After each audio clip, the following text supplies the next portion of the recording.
Et encore un drame, encore un drame. On en parlait dans le journal de 8 heures, bien sûr. Ça s'est passé à Nogent, en Haute-Marne.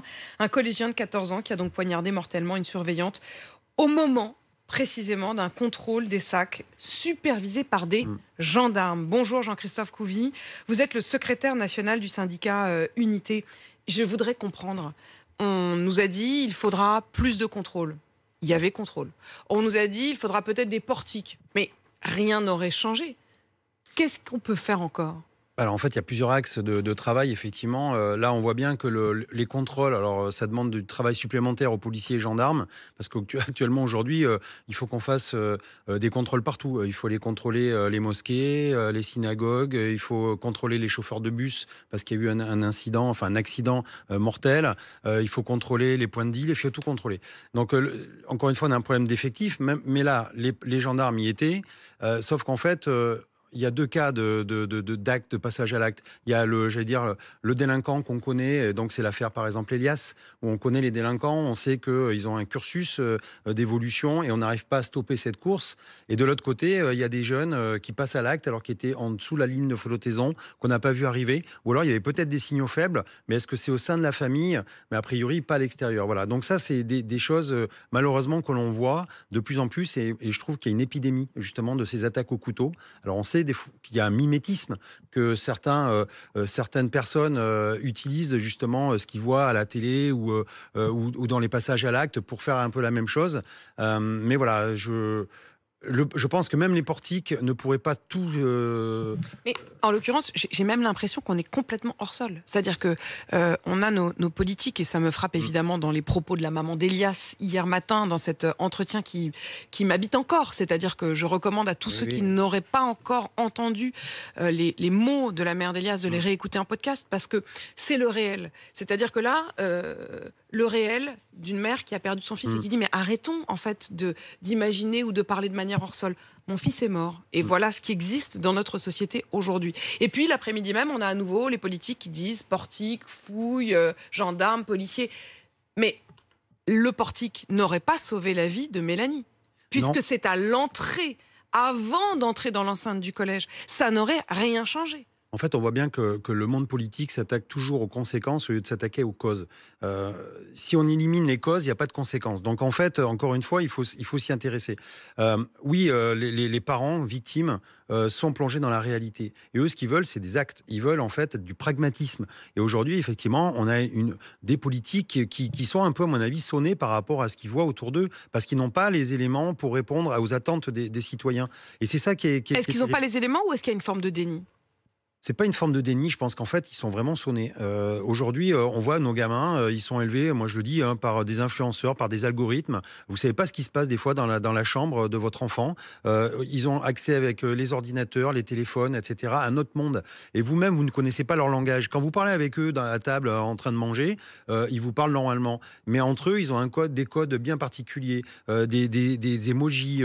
Regardez la série Adolescence sur Netflix, elle est criante de vérité, parce qu'en fait, il y a deux mondes. Et ce monde-là, on ne le connaît pas parce qu'on est old-fashion. Il est évoqué l'idée de faire regarder cette série, y compris en classe. Ça a été fait dans certains secteurs en Angleterre. Est-ce que vous, qui l'avez vu, vous qui êtes policier, vous qui connaissez ce réel, justement, est-ce que vous vous dites, oui, ça peut être utile ?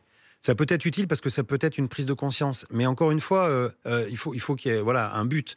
Là, les enfants, souvent, c'est à peu près le même, le même symptôme. On voit que c'est des enfants, quand les langues se délient, qui sont isolés, qui n'ont pas trop d'amis, qui font pas trop de sport, ils sont sur leurs jeux vidéo, etc. En fait, ils sont dans leur monde à eux.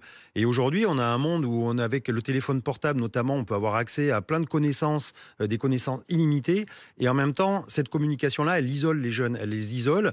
Vous regardez aujourd'hui, prenez le métro, je vous ai la réflexion de tout à l'heure, moi je vois que des Télétubbies, tout le monde maintenant aujourd'hui a des écouteurs sur les oreilles, se parlent plus, vivent dans leur monde. Et donc en fait c'est ça aujourd'hui qui est particulier, et on le voit, les enfants le disent d'ailleurs, écoutez, cet enfant il était bizarre, il était un peu fou, il avait des propos bizarres, etc. Mais comment ces enfants-là, eux, ont accès à cette connaissance, ils perçoivent et comment les adultes passent à côté. Mais c'est ça qui est important. Jean-Christophe Couvi, François Bayrou qui dit qu'il veut interdire réellement et tout de suite la vente des couteaux aux mineurs. Est-ce que c'est possible et est-ce qu'effectivement ça aurait un véritable impact ? Alors, c'est un premier impact, j'allais dire, mais déjà pour une prise de conscience. Aujourd'hui, vous pouvez acheter un couteau avec un majeur à partir de 16 ans. Voilà, donc déjà, ça voudrait dire que jusqu'à 18 ans, vous ne pouvez pas acheter de couteau. Maintenant, est-ce qu'on va fermer les portes à clé des cuisines? Est-ce que les Leclerc, les Carrefour, etc., ne vendront plus du tout de couteaux non plus? On va les mettre sous clé. Enfin, il faut des phrases chocs, et il faut prendre conscience.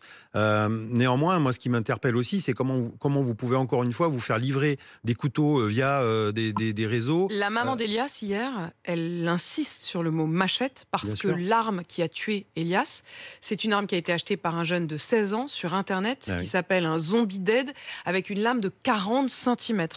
Et ça s'achète en un clic sur Oui, Internet. vous n'avez aucun contrôle. Et je suis désolé, mais quand j'entends dire oui, bah, c'est pas grave, le livreur va vérifier les papiers d'identité, voir Mais vous si la croyez une personne est seule majeure. seconde que les Mais livreurs même vont les vérifier le buralistes, papier ils ont du d'identité? mal à le faire déjà avec certaines personnes. Enfin, c'est pas des officiers de police judiciaire ni des agents de police judiciaire. À un moment donné, les livreurs vont aller au plus simple. Alors au début, ils vont s'engager, et puis après, on sait très bien comment ça marche. Et puis à la rigueur, je vais vous dire, hein, moi, je suis majeur, je vais faire du business, hein, je vais commander des couteaux, je vais les revendre au black à des jeunes. Enfin, je veux dire, bon. Il n'y a pas de solution miracle non plus. La solution, c'est une prise de conscience de la société. Il y a quelque chose qui ne va pas. Nos enfants sont en souffrance. Il faut vraiment qu'on s'y attelle et qu'on y mette les moyens. On le fait par exemple sur les suicides. Il y a 9000 suicides en France par an. On sait que c'est une cause nationale. On essaie de lutter avec des réponses pour essayer de lutter contre ça.